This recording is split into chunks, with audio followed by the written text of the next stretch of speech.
अस्सलाम वालेकुम रहमतुल्लाहि व बरकातुहू। माई सेल्फ मरीम सुहेल, मैं साइकोलॉजिस्ट हूँ और मेरी जो एरिया ऑफ एक्सपर्टीज़ हैं वो डीबीटी, हिप्नोथेरेपी और लाइफ कोचिंग है। अल्हम्दुलिल्लाह इस फील्ड में मुझे 3 साल हो गए हैं और ये बहुत खूबसूरत जर्नी रही है मेरी। अभी मैं स्टूडेंट लाइफ में ही थी, तो मुझे बहुत सारे इमोशनल चैलेंजेस का सामना करना पड़ रहा था। डिप्रेशन हुआ, पेपर एंजाइटी होता था एंड सारा कुछ ना तो ये ज़ाहिर है रियलिटी में मुझे फेस करना पड़ा, तो मुझे इनके बारे में पता चला था। लेकिन जब मैं प्रैक्टिकल फील्ड में आई तो मुझे और बहुत सारी रियलाइजेशन हुई कि ओके, मेरी mental health is not good, लेकिन मेरी रिलेशनल साइड तो बिल्कुल है ही नहीं ना, स्पिरिचुअली सारा कुछ, क्योंकि हमारी सोसाइटी में भी एक ये चीज़ है। तो I was all about being an internal and emotional internal and spiritual kind of a person, but secure personality नहीं थी। And I am really grateful. एक तो मैं लकी थी कि मुझे बहुत अच्छे मेंटोर मिले जिन्होंने एक्चुअली मेरे ऊपर काम किया, मुझे ट्रेन किया, और मैं प्रोफेशनली जहाँ पे हूँ मौजूद, मुझे इस लाइक इनकी वजह से ही हुई हूँ। इनकी ट्रेनिंग है, इनकी मेहनत है। एंड जो इन चीज़ इस जर्नी पे चीज़ें मैंने सीखी ना, सबसे पहले तो ये रियलाइजेशन थी कि ओके, मेरे अंदर जो इश्यूज आ रहे हैं वो किस किस वजह से आ रहे हैं। सेकंड, मैं कुछ टेक्निक सीखती गई कि ओके, ये चीज़ मुझे हेल्प कर सकती है, ये साइकोलॉजिकल टेक्निक मुझे हेल्प कर सकती है, और वो अपने ऊपर इम्प्लीमेंट करती गई। इम्प्लीमेंटेशन में ना, ये जो चीज़ मुझे सर्व करी है ना, वो एक मैं एक इमेजिनरी ऑर्ब के अंदर डालती गई कि ओके, मुझे कभी प्रॉब्लम हुई तो इसमें से कुरानंदाजी करूँगी, मुझे अपनी हेल्प मिल जाएगी। तो वो मैं डालती गई एंड मुझे रियलाइज़ होना शुरू हुआ कि ये बाकायदा एक फुल फ्लैश पैकेज एक मेरी फ़िलासफ़ी बन गई है। और फ़िलासफ़ी बहुत इंपॉर्टेंट है एक साइकोलॉजिस्ट के लिए। मेरे मेंटर भी कहते हैं कि वो खुद एक जो है ना फ़िलासफ़ी के बेस पे काम करते हैं। अब इम्पोर्टेंस क्या है कि this is the exact formula, this is the exact magic, sprinkle जिसकी बेस पर मैं अपने क्लाइंट्स डिसाइड करती हूँ कि इनके साथ मैंने काम करना है। इंटरेस्टिंग टू हियर दैट, लेकिन दिस इज़ रियलिटी। अब यही मेरी फ़िलासफ़ी का क्रक्स भी है, और इसको ज़ाहिर है मैंने आगे डिस्कस करना है। ये 10 वीडियोस की पूरी एक सीरीज़ होने लगी है। Anyone who wants to know about me, who wants to know मैं किस तरह से काम करती हूँ, मेरा क्या एजेंडा, वो सारी ये वीडियोस देख सकते हैं। They will get to know about me. So interestingly, अगर एक ओवरऑल मैं आपको समझाने की कोशिश करूं कि ये फ़िलासफ़ी है, ये मैं आपको शो कर रही हूँ, अगर आप इसको देख के समझते हैं कि हम दोनों सेम मेंटल अलाइनमेंट पे हैं, तो फिर आप मुझसे कांटेक्ट करेंगे एंड ज़ाहिर है हमारा फिर एक थेरेप्यूटिक रिलेशनशिप चलेगा and so on. So this is me, it is me who is in control, this is me who is deciding. And ये एक चीज़ हमारी सोसाइटी में बहुत सारे लोग लैक कर रहे हैं। आई नो दैट, मैं खुद एज अ यंगस्टर इस चीज़ से गुजर के आ चुकी हुई हूँ। सो आई रियली अंडरस्टैंड कि मेरी तरह के और लोग किस तरह से इसको देख रहे होंगे। नाउ दैट बीइंग सेड, मैं अब जो है ना शेयर करूँगी कि हम लोग इस डिस्कशन की तरफ आते हैं कि इस और में से सबसे पहले मैंने चीज़ निकाली है, and it is insecurity. Insecurity जो ना, अब हमारे अंदर जो वल्नरेबिलिटीज़ हैं वो 4 फैक्टर्स के अंदर आते हैं, की वजह से होते हैं, जिसमें strongest one is the social factor. Social factor वो एक फैक्टर है जहाँ पे हमें लगने लगता है कि हम इनकी वजह से हैं, अगर ये नहीं होंगे तो हम कुछ नहीं होंगे, which is totally wrong. Psychologically strong बंदा is the influence, he doesn't go with the flow, बल्कि वो खुद फ्लो होता है, अगर आप इसको जो ना इस तरह से समझें। खैर, कमिंग टू द पॉइंट कि सोशल फैक्टर है क्या, इनसिक्योरिटी क्या है, तो एफएससी में मेरे एक टीचर होते थे, बड़ी खूबसूरत बात हमें तशरीहात में ना लिखवाते होते थे कि शायर यहाँ पे गमे जाना, गमे रोज़गार, गमे दुनिया की बात कर रहा है।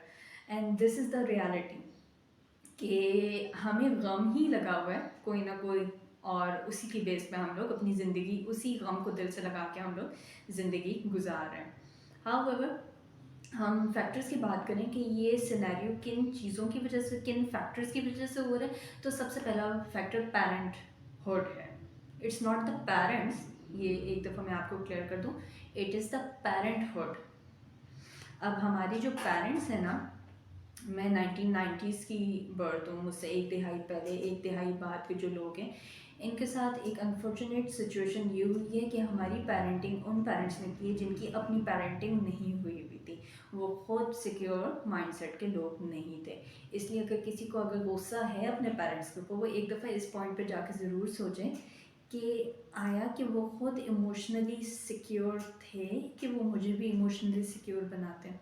ठीक है, अदरवाइज़ नहीं तो आप अपना बेड़ा आप खुद उठा सकते हैं। अगर 15 अबव हैं आप, तो दिस मीन्स आपका ब्रेन खुद बन चुका है, आप अपने ऊपर आप अपनी पेरेंटिंग आप खुद कर सकते हैं। No worries with that. ना कमिंग टू द पॉइंट कि हुआ क्या बेसिकली यहाँ पे ना, अब हमारे जो पेरेंट्स हैं ना, वो स्केल के दो एक्सट्रीम्स पे आते हैं। एक साइड पे इमोशनली अनअवेलेबल पेरेंट्स, एक साइड पे इमोशनली क्लिंगी। यहाँ पे जो साइकोलॉजिस्ट हैं वो टर्म यूज़ करते हैं नार्सिसिस्टिक, लेकिन मैं ये पर्सनली यूज़ नहीं करना चाहती हूँ as a general term specifically. कि जनरल टर्म कैसे मैं कह सकती हूँ कि अच्छा सारे ही पेरेंट्स, इस तरह के जितने पेरेंट्स हैं वो नार्सिसिस्टिक हैं। जब तक वो DSM के क्राइटेरिया पे पूरा नहीं उतरेंगे, मैं नहीं कहूँगी, मैं उनको आइडेंटिफाई नहीं करूँगी ये नार्सिसिस्टिक नहीं हो सकते। इसलिए हम इसको जो है ना एक सॉफ्टवेयर टर्म दे देते हैं कि इमोशनली क्लिंगी पेरेंट्स, यानी वो पेरेंट्स जो कि जब इमोशंस की बात आती है तो अपने इमोशंस पुट इन कर देते हैं। मैं कितना मैं हाँ जी, मैं ए करनी है नने ते बच्चे मेरे जो ना बेसवादे जे हैं। तो इस तरह की टर्म्स बहुत सारी सुनने को मिलती है।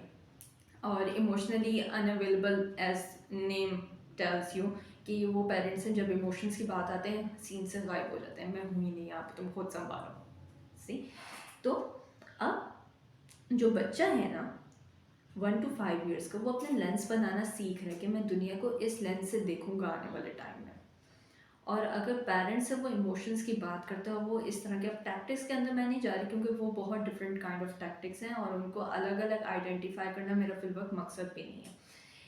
मेरा मकसद ये है कि आप समझें कि अगर आपका बच्चा इमोशंस आपसे मांग रहा है, ठीक है, या आप अपने पेरेंट्स से जब इमोशंस मांग रहे थे, या तो वो अवेलेबल नहीं थे या फिर वो अपने इमोशंस आपके ऊपर कर रहे थे, और या तो आपने भी सीख लिया कि इमोशंस अनअवेलेबल के साथ क्या होता है कि अगर आप पेरेंट को दिखाते हैं अपने इमोशंस और वो गायब हो जाते हैं, तो आप भी ये सीखते हैं जब इमोशनल कोई बात आनी है ना, वहाँ से गायब हो जाना, वहाँ से अवॉइड करना, वहाँ से अपना जान छुड़ा के अपनी भाग जानी है। या गुस्सा, ठीक है, कुछ पेरेंट्स होते हैं गुस्सा करते हैं तो वो भी एग्रेसिवनेस सीखते हैं। अगेन क्लिंगी की बात करें तो क्लिंगी में ये होता है कि आप पेरेंट को अपना इमोशन बता रहे हो और वो उसको नलीफाई करके, उसको कह के ये कुछ नहीं है मेरे इमोशंस ही हैं, और वो अपने इमोशंस करें। तो यहाँ पे बच्चा सीखता है या तो सब कुछ फॉन एस्पेक्ट कि दूसरे की ही माननी या फिर अपनी मनमानी है, तो इमोशनली एक्सप्लोड होके, मैंने इमोशनली एक्सप्लोड होना है तो फिर दूसरे मेरी बात सुनेंगे कि नहीं यार इसके साथ कुछ सीरियस बात चल रही है। तो हेल्थी इमोशनल चैनलिंग जो है ना, हम लोग बच्चे नहीं सीख पाते, विच मीन्स कि इन बच्चों का जो इमोशनल IQ है, इमोशनल क्वोशंट है, इमोशनल इंटेलिजेंस है, एक तो लॉजिकल इंटेलिजेंस होती है, एक इमोशनल इंटेलिजेंस है, ये नील है। It is a soft skill. जो IQ है आप उसको हार्ड स्किल कह सकते हैं, लेकिन EQ is purely the soft skill. वो आप जो है ना किताबों में, इंस्टीट्यूट्स में नहीं सीख रहे, या आप खुद सीखना पड़ता है अपनी सोसाइटी की, और सोसाइटी में आपके सबसे पहले पेरेंट्स आते हैं, और पेरेंट्स खुद क्योंकि इमोशनली सिक्योर नहीं, वो आपको भी नहीं सिखा पाते कि इमोशनल सिक्योरिटी दिखती कैसी है। राइट। अब बच्चा जहाँ पे ट्रॉमेटाइज हो रहा होता है वहाँ पे पेरेंट्स कह रहे होते हैं कि हम तो इसकी तरबियत कर रहे हैं, हम तो इसको अच्छा इंसान बना रहे हैं, लेकिन ये ट्रॉमेटाइज हो रहा होता है। इसी की वजह से ना एक बड़ा आम फहम पर्सपेक्टिव है कि man are logical, women are emotional, which is wrong, totally wrong। हो क्या रहा है कि इमोशनली अनअवेलेबल, ये एक मैं जनरल टर्म यूज़ कर रही हूँ क्योंकि वाइस वर्सा भी हो जाता होता है, उसमें और टर्मिनोलॉजीज और एग्ज़ाम की मखलूक सामने आती है। लेकिन इमोशनली अनअवेलेबल फादर का इमोशनली अनअवेलेबल बेटा, उसके पास अगर गमे जानान नहीं दोगे दिल लगाने को, तो उसने गमे रोज़गार से ही दिल लगाना है। एक ही वो लॉजिकल हो जाएंगे। ऑन द अदर हैंड, अगर इमोशनली क्लिंगी बेटी की, इमोशनली क्लिंगी मदर की, इमोशनली क्लिंगी बेटी से आप बात करोगे कि आप बात कर रहे हैं, तो वो जो है ना डेफिनेटली उसने भी यही सीखा है कि या तो जैसी दुनिया कह रही है वैसे ही चलते जाना है, ठीक है, सिर सट के खिदमत करनी है सारा को, या फिर अपनी जो बात मनवानी है फट के मंगवानी है। ठीक है, मैं इमोशनल एक्सप्लोजन दूंगी, मैं गुस्सा करूंगी, चीख फाड़ करूंगी, बदतमीज़ी करूंगी, फिर मेरी बात समझी जाएगी। तो ये जो इमोशंस हैं ना, ये दोनों साइड ही ये बेसिकली ट्रॉमा को ही रिप्रेजेंट कर रहे हैं। जबकि नॉर्म क्या है, ये लोग इसको नॉर्म समझते हैं, ये एक्चुअली नॉर्म नहीं, actual norm is the wise mind. हम साइकोलॉजी में टीबीटी में, अभी मेरे लिए ये नई चीज़ थी, ये बहुत बड़ा क्वेश्चन था मेरे लिए, और ये रिसेंटली मैंने सीखा है कि जो वाइज माइंड है ना, it is the balance between the logic and the emotion. Doesn't matter कि आप मेल हो या फीमेल हो, क्योंकि मेल्स के अंदर भी इमोशंस होते हैं, उनको भी वाइज माइंड करना पड़ता है कि बिल्कुल ही लॉजिक नहीं, थोड़ा सा अपने अंदर भी, क्योंकि you don't need to consume all of yourself to get to that point. आप अपने इमोशंस को भी साथ लेके चल सकते हो। सेम ख़वातीन के बारे में कहते हैं कि ये अकल से पैदल है सारा कुछ। No, you have no idea कि हमारी हिस्ट्री में ऐसे नाम हैं जो कि आपको बताएंगे कि यार बहुत लॉजिकल ख़वातीन थी। अगेन वो वाइज माइंड है कि वो अपनी इमोशंस के साथ अपनी लॉजिक को भी लेके चल रही हैं। They have the EQ and they have the IQ, right. So the norm is the wise mind, not the thing जो हम लोग इस वक्त सोसाइटी में बना रहे हैं, और it is not gonna take us really long. उसके बाद बहुत सारे इश्यूज आते हैं, डेफिनेटली वो आगे चल के हम लोग डिस्कस करते जाएंगे। Now coming to the second factor, जो कि सोशल प्रेशर्स होते हैं। सोशल प्रेशर्स में अनफॉर्चुनेटली माशरे ने हमारी 3 बेसिक नीड्स को गाली बना दिया हुआ है। पहली जो बात है वो है नौमर की मोहब्बत। अब ये पूरी बात आप मेरी आराम से तसल्ली से सुनिएगा। यंग एजेस में जब आप पेरेंट्स की गोद को आउट ग्रो करते हो, आप दूसरों के बारे में क्यूरियोसिटी पालते हो, ख़ास तौर पे ऑपोजिट जेंडर के बारे में। यू हैव नो एक्सपेक्टेशन कि यार ये मेरे साथ ऐसे रहे या anything, any sort of thought. वो सब क्यूरियोसिटी होती है कि how does it feel like to interact with the opposite. ये बेसिक क्यूरियोसिटी है। और मैं बड़ी ही खूबसूरत बात है, let me share it with you. मैं एक बाकायदा काउंसलिंग सेशन में बैठी हुई थी, और एक खातून जो है ना, आई डोंट नो उन्होंने कहाँ से काउंसलिंग की हुई थी, लेकिन मैं उस काउंसलिंग सेशन में बैठी हुई थी, कम्युनिटी वर्क चल रहा था, और शी वाज सेइंग, मुझे नहीं समझ आती ये लड़कियों को मोहब्बत के मामले में अपने माँ बाप भी नहीं नज़र आते हैं। एंड आई वॉज लाइक कि इतना बड़ा एस्पेक्ट एक काउंसलर किस तरह से कर सकते, क्योंकि आई नो कि इमोशंस, अगेन अभी मैंने कहा कि मल्टीप्लाई बाय ज़ीरो नहीं हो सकते हैं। फिर क्या किया जाए, फिर उसको चैनलाइज किया जाए कि अगर अभी आप उसको वो क्यूरियोसिटी जो है वो उसकी सॉल्व नहीं कर सकते, तो फिर चैनलाइज करो। या तो आप उसको एजुकेट करेंगे, या आप उसकी एनर्जी कहीं और लगवाएंगे, उसको जो है ना डिफरेंट एस्पेक्ट ऑफ ट्रैक पर डालेंगे। You will do anything about that, but not anything but not से नो तुम गलत सोच रही हो, ऐसे नहीं कहते हैं, ये गलत होता है, नो, ठीक है। क्योंकि ये जो ना चीज़ हमारी इमोशंस को आप समझें, गुस्सा आता है एक बच्चे को, उसको एंगर मैनेजमेंट करवाते हैं। इसी तरह ये मोहब्बत भी होती है कि ये मैनेज करवानी पड़ती है। पहले क्यूरियोसिटी हुई, पहले टीन एजेस में, ठीक है, यू आर क्यूरियस कि यार कैसा फील कैसा होता है। अब मैं ऐसे हूँ, ऑपोजिट जेंडर का बंदा ऐसे दिखता है, दाढ़ी आनी शुरू होती है, चेहरे पे ग्लो आना शुरू होता है, एक बहुत खूबसूरत एज होती है, तो क्यूरियोसिटी बनती है। उसके बाद ये थोड़ा सा चेंज होता है जब आप अपने 20s में जाते हो, ठीक है, एक डिफरेंट एस्पेक्ट आता है, क्योंकि आप बड़े हो रहे हो, उसमें बहुत सारी चेंजेस आ रही हैं, अब आपकी एक्सपेक्टेशंस आ रही होती हैं। सो लोग कहते हैं कि ये 20s गुजरने के बाद जब 30s आती है ना, तब असल मोहब्बत होती है। लोग ये नहीं बता रहे कि ये बेसिकली मोहब्बत स्टार्ट हुई भी टीनेजर से, थ्रू आउट द टाइम ये इवॉल्व होती है। ऐसे नहीं हो सकता कि आप 30s की एज में जाके एक बंदे की शादी करवाओ कि यार 30s में इसको मोहब्बत होगी। उसने कभी क्यूरियोसिटी की एज नहीं देखी, उसने बात की एज नहीं देखी जो कि एक पैशनेट लव की एज है, वो नहीं देखी है। आप उसको कहोगे जब वो मोहब्बत से अक चुका है कि यार इतना अरसा मुझे deprive, this is a term जो कि मेरे सामने क्लाइंट्स ने यूज़ किया है कि आई फील डिप्राइव्ड। अगर आप उसको डिप्राइव रख के 30 ईयर्स की उम्र में करवा रहे हो कि यार इस उम्र में शादी असल मोहब्बत होती है, तो आपने इवॉल्व नहीं होने दिया, आपने उसको मज़ीद ट्रिपल कर दिया है, लव ट्रिपल्ड, यू नो। सो पहली गाली तो ये है कि यार होती है मोहब्बत जल्दी शुरू हो जाती है, टीनेजर्स में ही ये प्रोसेस शुरू हो जाता है इवॉल्व करने का process, you know.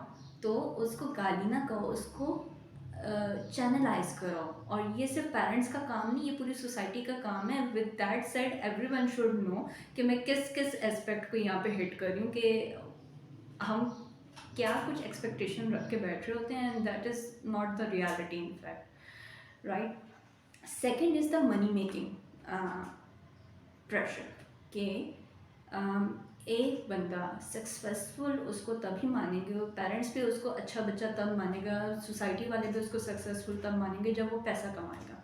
And I don't see why, just why, कि 24 ईयर्स 23-24 ईयर्स में जो है लड़का लड़की यूनिवर्सिटी से निकल रहे हैं, and by the age of 30 वो चाहते हैं कि वो मिलियनर्स हों, बिलियनर्स हों, उनके घर हों, गाड़ियाँ हों, ऑडी हो उनके पास। I don't know why, this is just impossible. अगर आपने इनको मनी मेकिंग में डालना था तो शुरू से डालना था, ठीक है।